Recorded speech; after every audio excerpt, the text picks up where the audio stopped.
나의 복음에 이른 바와 같이 내가 전한 복음에 따라서 하나님이 예수 그리스도 말미암아 사람을 심판하시는데 은밀한 것까지 심판하신다.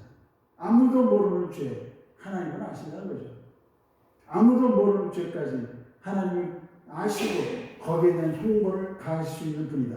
그렇기 때문에 반드시 예수 믿고 죄 용서 받아야 사람은 행복하게 살 수 있는 겁니다.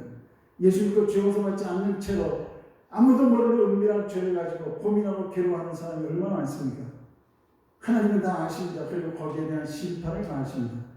그래서 반드시 죄 용서를 받아야 진정한 축복의 사람이 되게 되는 것이죠. 우리가 예수 믿고 구원받았다고 하는 것은 우리 마음에서 오는 확신인데 그 마음의 확신은 두뇌에서 확인을 해주는 것입니다. 우리 두뇌가 확인하는 거예요. 내 마음에 구원의 확신이 있다. 두뇌가 확인해 주는 것입니다. 두뇌가 확인해 주지 않으면 내가 구원받았는지 아닌지 자기에게 확신이 있는지 없는지 잘 모릅니다. 두뇌가 그것을 확인시켜 주는 겁니다. 사람의 모든 것은 두뇌의 정보를 통해서 알게 되는 겁니다. 마음으로 내가 믿는다고 하는 것은 두뇌가 알고 마음으로 믿는다는 것을 확인시켜 주는 것입니다. 마음에 내가 확신을 갖는 것도 두뇌가 알고 두뇌가 그것을 확인시켜 주는 것입니다. 그래서 이런 내용들을 이 책에서 자세히 설명해 주고 있는데 책 내용을 보겠습니다. 책 제목. 지금부터 하는 내용이 이 책을 제가 참고해서 하는 얘기입니다. 정보인류, 뇌정보, 몸정보라는 책인데 이성훈 교수, 연세의대 정신과 전문입니다. 신경정신과 전문의가 쓴 책입니다. 인간의 뇌는 아주 다양한 차원으로 인식이 가능하다는 거죠. 그런데 실제 생활에서 인간의 뇌는 아주 단순한 차원만 활용하려고 애쓴다는 것입니다. 인간의 뇌는 말이죠. 전능하신 하나님을 알 수도 있고 하나님 나라와 천국과 지옥 그런 놀라운 차원까지도 다 알 수 있게 인간의 뇌가 창조됐는데 그런데 인간의 뇌는 그런 하나님이나 천국이나 지옥 같은 그런 설명하기 어려운 것은 피하려고 한다는 거죠. 그리고 아주 단순 명료하고 증명되는 것들만 활용하려고 하는 것이 이 인간의 뇌의 속성이라는 얘기입니다. 왜냐하면 인간의 뇌가 정보를 빠르게 처리해야 되는데 아주 쉽고 빠르게 처리하기 위해서는 단순하고 명확하고 정확한 정보들이 나와야 처리하기가 쉬운 거예요. 그래서 인간의 뇌는 그런 가장 처리하기 좋은 방식을 하는데 그것이 바로 과학이나 수학입니다. 과학은 정확하게 답이 나오고 수학도 정확하게 답이 나오니까 그런 것들을 인간의 뇌는 처리하기를 좋아합니다.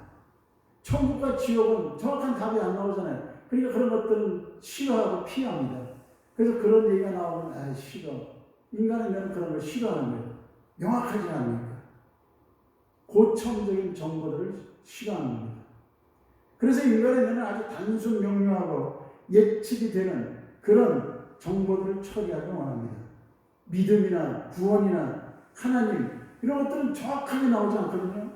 인간의 뇌가 정확하게 설명할 수 없기 때문에 그런 정보들을 아주 싫어하고 회피합니다. 그래서 많은 사람들이 믿음이 흔들리는 것은 뇌가 싫어하기 때문에 우리 두뇌가 믿음 이런 것에 대해서 아주 싫어해요. 그래서 믿음이 흔들리고 시간이 흐르면 믿음이 희미해지는 것은 뇌가 그런 정보들을 싫어하는 거예요. 회피하는 거예요. 그래서 믿음이 자꾸 약해지는 것입니다. 인간의 뇌는 애매한 것을 싫어하고 외면하려고 하는 경향이 있습니다. 명확하고 분명하게 답이 나오는 것들만 좋아합니다. 그 때문에 과학이 엄청나게 발달한 겁니다. 과학은 컴퓨터라고 하는 정보의 세계를 만들어서 정확하고 분명한 답이 나오는 것을 계속해서 발달시켜 왔습니다. 그래서 지난 300년 동안 과학이 이루어낸 것을 과학혁명이다 이렇게 말할 정도로 초고속으로 과학이 발달됐습니다. 과학은 지금 인간의 상상을 초월할 정도로 엄청난 발전하면서 사람들은 과학을 신뢰하고 신봉합니다. 신봉해요. 어떤 사람들은 과학을 신으로 여기고 신격화해서 섬기기도 하고 경외심까지 가지고 있습니다.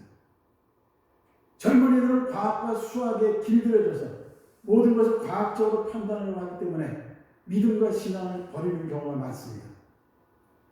성경을 믿고 십자가를 믿으면 죄를 용서받고 구원을 받는다고 하는 그런 것들을 인정하지 않습니다. 왜? 과학적이지 않아서. 수학처럼 답이 떨어지지 않는 거예요. 믿어야 하는 이유가 뭔지, 왜 믿어야 되는지 그것을 명확하게 설명해 주지 않는다는 거예요. 그래서 성경은 사실 무조건 믿으라는 겁니다. 십자가 믿으면 구원을 받는다고 말하는 거예요. 그런데 무조건 믿으면 된다고 하는 말씀, 그걸 믿으려고 하지 않습니다. 왜? 과학과 수학에 길들였기 때문에. 그래서 현대인들은 무조건 믿으라면 안 믿습니다. 정확하고 분명하고 눈에 보이는 답이 나오는 것을 믿겠다고 하는 것입니다. 그것이 바로 과학과 수학에 길들여져 있기 때문에 생기는 부작용들입니다. 과학은 사람이 살아가는데 부분적인 것과 일부분만을 알게 해주는 것입니다. 과학은 사람이나 인생에 대한 해답을 줄 수가 없고 그저 어떤 일부분만 명확하게 설명하고 있는 것이 과학입니다. 과학은 사람들이 편리하게 살 수 있도록 여러 가지 많은 도구를 발명하게 해주었습니다. 수많은 전자제품 만들게 해줬고 고성능 컴퓨터가 쏟아져 나오게 만들어 주었습니다. 그러나 과학이 알려주는 것은 그 부분만, 사람의 인생의 일부만 알려주는 거지 사람과 인생의 중요한 고차원적인 것들을 설명하지 못하는 겁니다. 그건 손을 대지 못하는 거예요. 이 책의 저자가 그렇게 말하고 있는 것입니다. 그러면서 사람의 뇌가 인식할 수 있는 정보를 6가지 차원으로 나누어 설명합니다. 그러면서 과학은 극히 일부분만 알려주고 있다는 것을 설명하고 있습니다. 번호가 올라갈수록 고차원적인 정보인데 한번 보겠습니다. 6가지 차원의 정보를 말하는데 번호가 올라갈수록 고차원입니다. 뇌 정보의 차원입니다. 1차 정보는 기호와 문자입니다. 기호와 문자, 기억력 기르기 1, 2, 3, 4 이런 것들이 1차 정보입니다. 아주 단순한 정보죠. 뇌는 이런 정보가 들어오는 것을 아주 편하게 생각합니다. 그래서 유치원부터 문자를 배우고 숫자를 배우는 것입니다. 아주 쉽고 편하니까. 2차 정보는 문장이나 질서나 법, 수학과 과학이 2차 정보입니다. 과학은 2차 정보입니다. 차원이 2차예요. 그래서 문법이 들어간 문장이나 질서, 또 법조문, 수학과 과학 전부 딱딱 떨어지는 것들이에요. 이 딱딱 떨어지는 것들이 2차 정보입니다. 의학도 여기에 해당되는데 현대의학은 전부 과학에 의존하고 있습니다. 그래서 과학과 의학은 2차 정보에 해당됩니다. 현대를 살아가는 대부분의 사람들은 이 2차 정보에 지배당하고 있습니다. 2차 정보에 의존하고 있습니다. 여기에 매여서 살고 있습니다. 대부분의 사람들.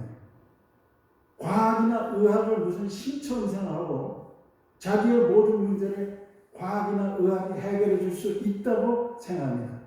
그렇지 않습니다. 과학이나 의학은 2차 정보입니다. 저차원의 정보입니다. 그래서 과학이나 의학이 자기의 모든 문제를 해결해 줄 것처럼 착각하고 있습니다. 그래서 이 시대 병원에는 사람이 넘치는 것입니다.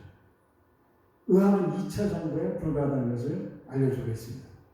자, 3차 정보는 사람의 느낌이나 감정이나 정서들입니다. 여러분, 사람의 느낌이나 감정은 굉장히 중요합니다. 흔히 감을 잡는다고 해요. 감 잡는다. 감지를 한다고 하잖아요. 감지. 어떤 느낌은 위험한 일을 피하게 하고 위험한 사람을 피하기도 합니다.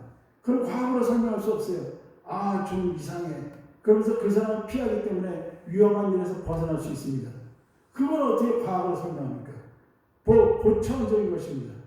그러니까 3차 정보로 들어가면 차원이 높기 때문에 과학은 그런 것을 설명할 수 없어요.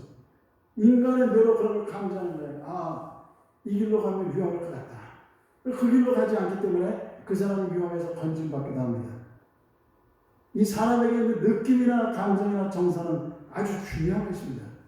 그런데 과학은 이런 것들을 설명할 수가 없습니다. 수학이 어떻게 이런 걸 설명합니까? 그 다음에 4차 정보는 모든 정보의 시간이 가미된 정보입니다. 정보의 시간이 도입이 되면 예측이 불허됩니다. 시간의 흐름에 따라 모든 것이 변화됩니다. 예측하고 통제할 수가 없습니다. 4차 정보가 옵니다. 예를 들면 날씨를 예보하는데 날씨는 시간이 가미된 정보입니다. 그 시간이 흘러가면 어떤 일이 생길지 예측하는 것인데 이 날씨를 예측하기가 굉장히 어렵습니다. 우리나라는 세계에서 17번째 성능이 좋은 슈퍼컴퓨터를 가지고 있는데 그 슈퍼컴퓨터를 일기예보를 하시면 많이 틀립니다. 우리나라는 17번째 슈퍼컴퓨터로 일기예보를 하는데 이 일기예보 시간이 흘러가는 정보는 굉장히 예측하기 어려워요. 그래서 왜냐하면 미래이기 때문에 그래서 자꾸 일기예보가 틀리는 거예요. 그 일기예보를 정확하게 말하지 않잖아요. 비 올 확률이 50%. 비 올 확률이 50%는 비가 온다는 얘기, 안 온다는 얘기예요. 비가 올지 안 올지 모른다는 겁니다. 그게 일기예보예요. 누구나 할 수 있는 얘기 아니야. 내일 비가 올지 안 올지 모른다. 확률이 50%다. 그럼 누구나 할 수 있는 얘기인데 그런 얘기를 지금 일기예보에서 슈퍼컴퓨터가 하고 있는 겁니다. 그 4차 정보가 시간이 가미된 정보예요. 예측할 수가 없어요. 과학이 어떻게 저걸 예측합니까? 사람이 성경을 믿고 믿음을 갖는다고 하는 것은 바로 뇌가 4차원 정보로 인식하는 것입니다. 믿음이란 한 번 믿고 끝나는 것이 아니라 시간에 따라 변하는 것입니다. 시간에 따라 믿음이 강해질 수도 있고 믿음이 약해질 수도 있습니다.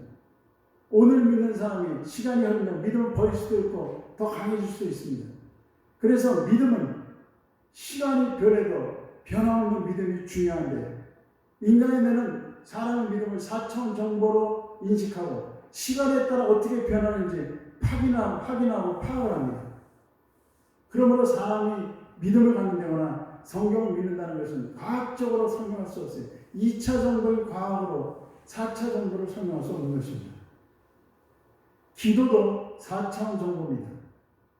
기도는 지금 하지만 우리가 과거의 죄를 용서받고 미래를 설계하는 것입니다. 그렇기 때문에 기도는 시간에 따라 달라지는 거예요. 시간이 가미된 정보입니다. 이걸 기도를 어떻게 과학으로 설명합니까? 죄 용서받는 것이 과거의 일을 용서받는 것이고 우리가 기도하는 것은 미래에 하나하나 되어지는 일인데 그 모든 것은 과학적으로 설명할 수 없어요. 4차원 정보입니다. 그리고 5차 정보는 인격과 양심과 영혼의 정보입니다. 인격과 양심과 영혼에 대한 정보 이것은 과학으로 설명할 수 없죠. 의학으로도 설명할 수 없습니다. 하나님을 믿음으로 마음의 평안과 안심을 얻었다고 하면 이 5차 정보에서 확인이 됩니다. 아, 내 마음이 평안해. 5차 정보가 확인하는 거예요. 이 과학은 이것을 확인해 줄 수 없습니다.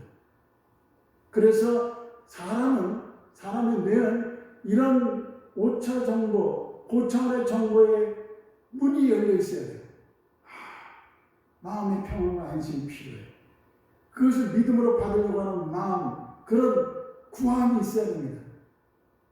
그래야 거기에 그 은혜가 임하게 되는 거예요. 근데 많은 사람들이 2차 정보에 매여가지고 확실하지가 않아, 틀렸어, 없애버려, 기도해도 소용이 없어, 분명한 게 없어, 뭐 이러면서 이 5차 정보를 무시해버리고 4차 정보를 다 버리는 것입니다. 왜냐하면 과학에 길들여지기 때문에 그렇습니다. 세상 사람들은 이런 4차나 5차 정보에 관심이 없습니다. 그냥 단순히 모든 것을 과학과 의학으로 해결될 수 있다고 생각하고 그것을 기준으로 판단하고 결론 내립니다. 사람에게 중요한 그 느낌이나 감정이나 이런 것들은 과학적으로 설명이 안 되니까 그냥 버리는 거예요. 무시해버리는 거예요. 그래서 세상 많은 사람들이 우울증에 걸리는 것이고 스트레스를 괴로워하는 것이고 정신적인 문제가 생기는 것입니다. 6차 정보는 뭐냐면 초월적인 세계와 하나님을 경험하는 차원의 정보입니다.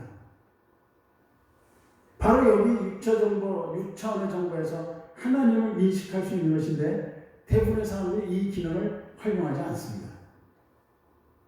여기는 과학처럼 정확하게 답이 떨어지는 세계는 아닙니다.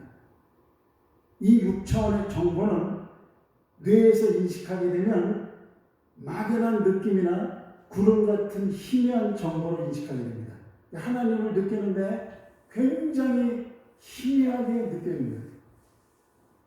하나님이 정확하게 과학처럼 오시는 게 아닙니다. 확실하지 않고 잡힐 듯 잡히지 않는 그런 정보로 하나님 우리에게 뇌를 통해서 알려주신 것입니다. 그러니까 하나님을 경험한 사람도 시간이 흘러가야 되면 희미하게 되고 그런 일이 있었나 하면서 의아하게 생각하는 것입니다. 왜냐하면 육체적 정보는 과학이나 수학처럼 정확하게 해답이 나오는 것이 아닙니다. 그런 세계가 아니에요. 인식이 발달한 사람은 6차 정보에 민감해서 하나님과 영적 교류를 하기도 하지만 그것이 과학처럼 그렇게 명확하고 정확한 인식이 되는 것이 아닙니다. 그래서 대부분의 사람들은 2차 정보가 지배하면서 현실의 삶을 살고 있습니다. 현대 과학과 의학의 지배당해서 살고 있는 것이죠. 그래서 과학으로 맞지 않는 것은 다 틀리고 과학으로 맞지 않는 것은 없다고 그래요. 그 이상하죠. 고참 정보를 다 무시해버리는 거예요. 자기의 그 느낌이나 자기의 그 믿음이나 그리고 살아계신 하나님 이런 것은 다 과학으로 맞지 않으니까 없다고 그러는 거예요. 잘못된 거죠. 이 세상은 지금 과학으로 모든 것을 판단하는 잘못된 세상이 된 겁니다. 과학은 2차 정보에 불과합니다. 과학은 이 사람들에게 행복을 줄 수 있다고 말하지만 과학적으로 풀 수 없는 인생의 중요한 인격과 양심과 믿음과 하나님은 그보다 훨씬 더 고차원적인 것입니다. 그 사람이 과학에 지배당하면 인격이나 인간성은 무시되고 우리 인간 소외가 생깁니다. 그래서 인간 과학이나 기계로 판단해서 고귀한 인격이나 믿음이나 신앙은 무가치한 것으로 그렇게 무시해버립니다. 예를 들면 의학도 과학인데 이 인체와 뇌는 4차와 5차 정도로 가득하기 때문에 의학으로 해결할 수 없는 많은 문제들이 있습니다. 의학적 치료는 원인적인 치료가 아닙니다.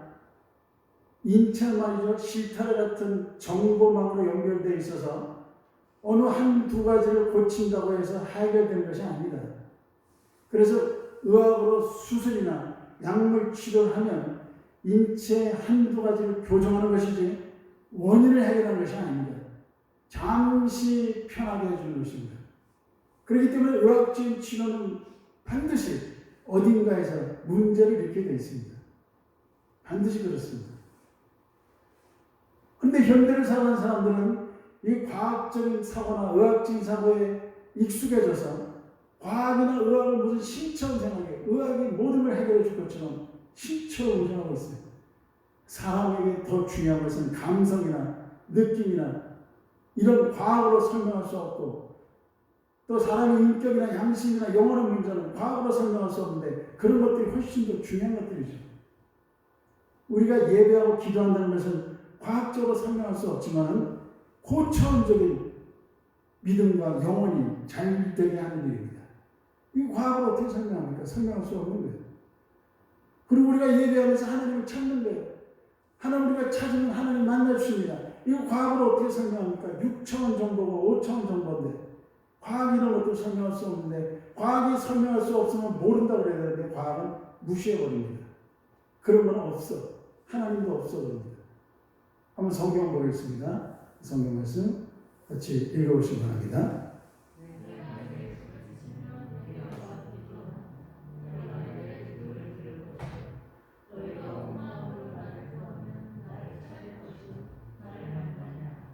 너희가 내게 부르지만 내게 와서 기도하면 내가 너희들의 기도를 들어준다.